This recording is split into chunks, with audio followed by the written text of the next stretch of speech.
Section 1. You will hear a telephone conversation between a client who wants to rent short-term accommodation and a rental agent.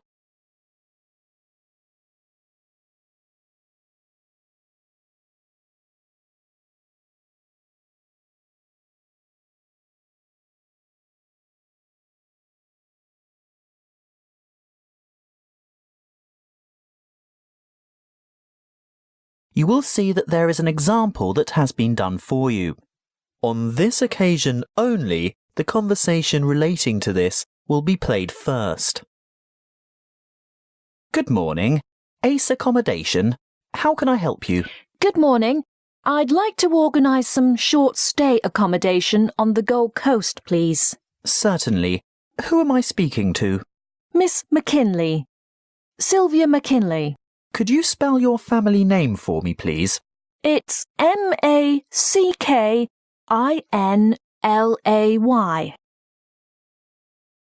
The client's family name is McKinley, so McKinley has been written in the space.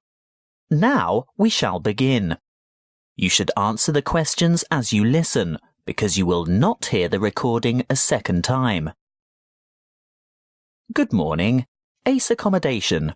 How can I help you? Good morning. I'd like to organise some short stay accommodation on the Gold Coast, please. Certainly. Who am I speaking to?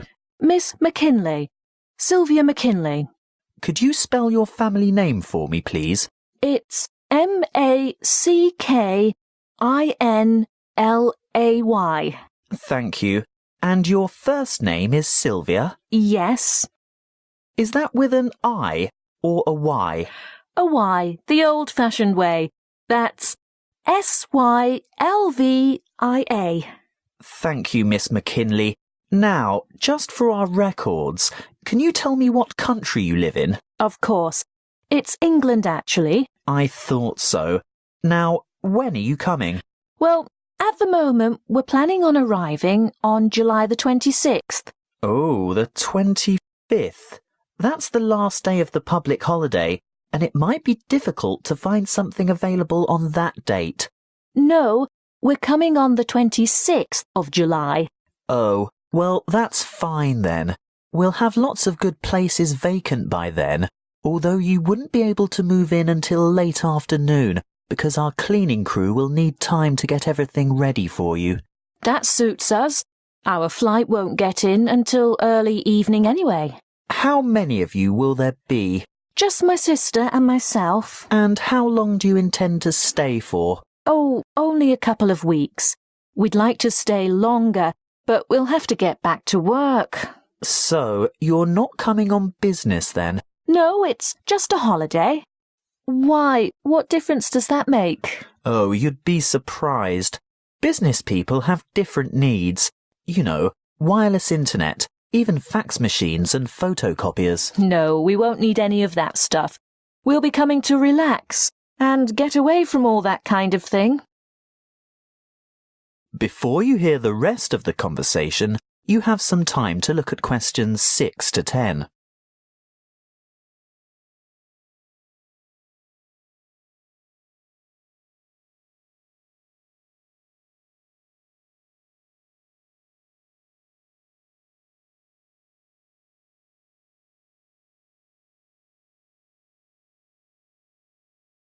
Now listen. Good. Now, what exactly are you looking for? A house, a duplex, or an apartment? What's a duplex? Oh, that's what you might call a townhouse or a unit. You know, two houses semi-detached on the same property. Oh, I see. I think an apartment will suit us just fine. And how many bedrooms? 2. 1 or 2, it depends on the size. My sister and I don't mind sharing if it's a decent-sized bedroom with 2 beds. Well, that makes it easier. And car parking? Will you require a lock-up garage? They're a little harder to find with an apartment. We'll have a hire car, and as far as I know, there are no regulations concerning car parking. I think as long as it's not parked on the street and it's secure, there shouldn't be any problems. OK. Now, I'm assuming you want something by the beach. Yes, that's the idea. We want to enjoy the surf, sand and sunshine. OK, but before we settle on an area and discuss your price range, I'll need to know about other necessities. What do you mean? Well, for example, do you want to be close to a shopping mall or the casino or the fun parks? Or do you want to be in a complex with or near a swimming pool? No, none of that really matters to us. But we'd like to have reasonable access to the motorway so that we can drive up to Brisbane to visit friends there. Well, there are quite a few lovely small towns to choose from. There's Main Beach, which is north of Surfer's Paradise, or Mermaid Waters, which is a bit further south, or Palm Beach, which is quite a bit further south. Mermaid Waters sounds delightful. Is it close to the motorway? Well, not really. The M1 is actually closest to Palm Beach, and prices are likely to be more reasonable there too. That's settled then. Palm Beach it is. Now, if you'll just give me your email address, I can send you information about the town and lots of photos. Well, my email is smac13@hotmail.com. And one final thing. How much are you looking to spend per week on accommodation? Do you want something at the luxury end of the market? You know, newly redecorated, great views, all the mod cons? Not necessarily. Could we get something clean, comfortable and reasonable for $1,200 a week? Could you stretch that to $1,500 a week? I've got a property in mind that you'll absolutely love, but you'd have to go to $1,500. $1,200 wouldn't cover it. All right then, but that's our top limit. Good. I'll get onto this straight away, and there should be something in your inbox shortly. Now turn to Section 2. Section 2. You will hear a member of the Active Outdoor Club talking to a group of interested potential members.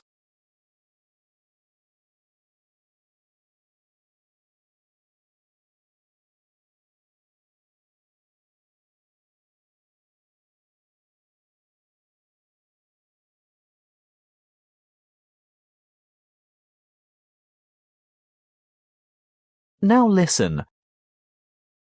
OK, now going back to the grades of activity, first of all, tramping.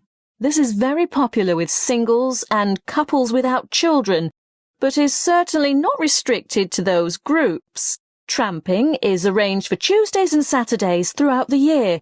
Most tramps are of a duration of 3 to 5 hours, depending on the weather and the terrain, and of course the time of year. You would need to check the newsletter or the website to find out place and time, and, if you wish to participate, phone the coordinator who can give you more information.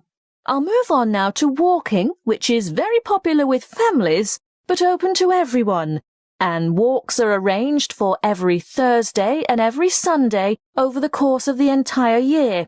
Walks last no more than 3 hours, although the Thursday walks might be shorter. And again, you would have to check the newsletter for details of the time and area to meet and get in touch with the walking organizer to confirm your participation. Now, the Wanderers are what you might call a subgroup of the Active Outdoor Club. This group was set up to cater for the less active, more elderly, or families with very young children who still want to enjoy the great outdoors, but without quite so much exertion. Bear in mind that the length of these activities is variable, but we're always home before dark. Any member of the club is welcome to join in their activities on a Sunday, which include visiting some of our more beautiful parks and botanical gardens, beach walks, picnics, and even boat trips to visit some of the small islands off the coast. Often guided tours can be arranged if there is enough interest. If you'd like to see what the Wanderers are up to, check the website and then phone the leader for more information. I'll bet you're all ready for that cup of tea now. But before I finish, I really must mention something that can be a lot of fun. A great opportunity to form new or strengthen existing friendships, and a chance to explore a part of the country that you may never have seen before. These are our mystery weekends. The committee puts a lot of time and effort into the organisation of these weekends away, not only for health and safety reasons, but also to ensure that everything runs smoothly and everyone has a good time. There will be a charge to cover travel and accommodation costs, but apart from that, it's an affordable and exciting weekend away from the city. For more information, call the chairman of the committee. You'll find his phone number in the newsletter.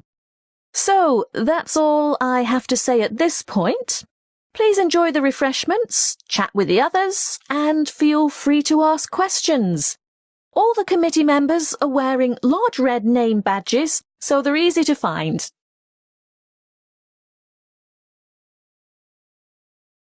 Listening, Section 3.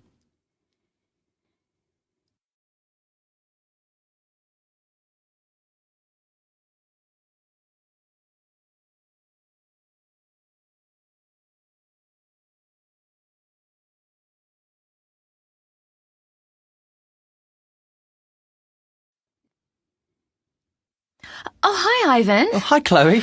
I'm glad I bumped into you because I've been looking at this prospectus about courses at the university. I'm thinking of doing a business studies degree. Isn't that what you're doing? Yes, I'm about to start my 3rd year. I think you'd enjoy it. Is there something on the course that you're not sure about? Well, you know I've been working for a publisher for the last 4 years as a production assistant. That will be really valuable experience because a lot of people go to university straight from school and don't have that kind of background. Yeah, I know.